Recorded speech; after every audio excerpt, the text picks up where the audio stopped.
છોટાઉદેપુર જિલ્લા ભાજપ પ્રમુખની અધ્યક્ષતામાં સઘન મતદાર યાદી સુધારણા 2025 કાર્યક્રમમાં મતદારોને પડતી મુશ્કેલીઓ દૂર કરવા બાબતે જિલ્લા અધિક કલેક્ટરને આવેદનપત્ર આપવામાં આવ્યું. ભારત માતા કી જય. વંદે માતરમ. વંદે માતરમ. ભારતના ચૂંટણી પંચ દ્વારા સઘન મતદાર યાદી સુધારણા કાર્યક્રમ 2025 અંતર્ગત છોટાઉદેપુર જિલ્લામાં પ્રશાસન દ્વારા ખૂબ જ સારી કામગીરી થઈ રહી છે, પરંતુ હજી મતદારોને કેટલીક તકલીફ પડી રહી છે અને તેનું નિવારણ લાવવા માટે ભારતીય જનતા પાર્ટીના જિલ્લા પ્રમુખ ઉમેશભાઈ રાઠવાની અધ્યક્ષતામાં નગરના અને તાલુકાના પદ અધિકારીઓ ઉપસ્થિત રહે અને જિલ્લા અધિક કલેક્ટરને આવેદનપત્ર આપ્યું હતું. આવેદનપત્રમાં તેઓએ જણાવ્યું કે છોટાઉદેપુર જિલ્લામાંથી ઘણા લોકો રોજગાર, ખેતી મંજૂરી અર્થે બહાર ગામ રહે છે. આવા લોકોના નામ મતદાર યાદીમાંથી નીકળી ન જાય તે માટે તકેદારી રાખવી. છોટાઉદેપુર જિલ્લામાં મોટા ભાગે અનુસૂચિત જનજાતિ સમાજની વસ્તી હોવાથી પુરાવા તરીકે હાલની બેંક પાસબુક, આધાર કાર્ડ, તલાટીનો દાખલો, રેશન કાર્ડ કે શાળાનું એલસીને પુરાવા તરીકે માન્ય રાખવું. નવા યુવા મતદારના ફોર્મ ભરવા બાબતે બીએલઓ પાસે ફોર્મ હોતા નથી, તો તે સાથે રાખવા અને ભરવા બાબતે ઘટતું કરવું. બીએલઓને ઓનલાઈન ડેટા અપલોડ કરવામાં તકલીફ પડી રહી છે, તો નેટવર્કની વ્યવસ્થા થાય અને એપ સરળતાથી ચાલે તેવી વ્યવસ્થા કરવી.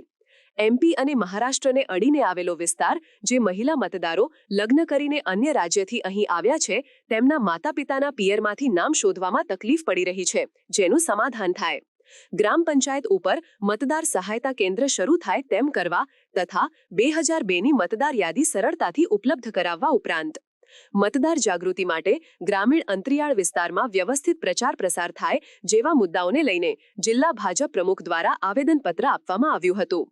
આવેદન આપવા માટે જિલ્લા ભાજપ પ્રમુખ ઉમેશભાઈ રાઠવા સાથે મહિલા મોરચાના આગેવાન સજ્જનબેન રાજપૂત, ભાજપ નગર પ્રમુખ અંકુરભાઈ પંચોલી તેમજ નગરના જીતેલા કોર્પોરેટરો અને કાર્યકર્તાઓ મોટી સંખ્યામાં ઉપસ્થિત રહ્યા હતા. આજે છોટાઉદેપુર જિલ્લા ભારતીય જનતા પાર્ટી દ્વારા જે સઘન મતદાર યાદી સુધારણા કાર્યક્રમ ચાલી રહ્યો છે, તેમાં છોટાઉદેપુર જિલ્લામાંથી મોટા ભાગના ઘણા બધા લોકો જે બહાર રોજગારી અર્થે, મજૂરી અર્થે, ખેત મજૂરી માટે ગયા છે, આવા લોકોના નામ મતદાર યાદીમાંથી નીકળી ન જાય એ માટેની તકેદારી લેવા માટે તથા જિલ્લાની અંદર આ મતદાર યાદી સુધારણા માટે પ્રચાર પ્રસાર સારી રીતે થાય અને 2002ની જે મતદાર યાદી છે એ ઉપલબ્ધ બને.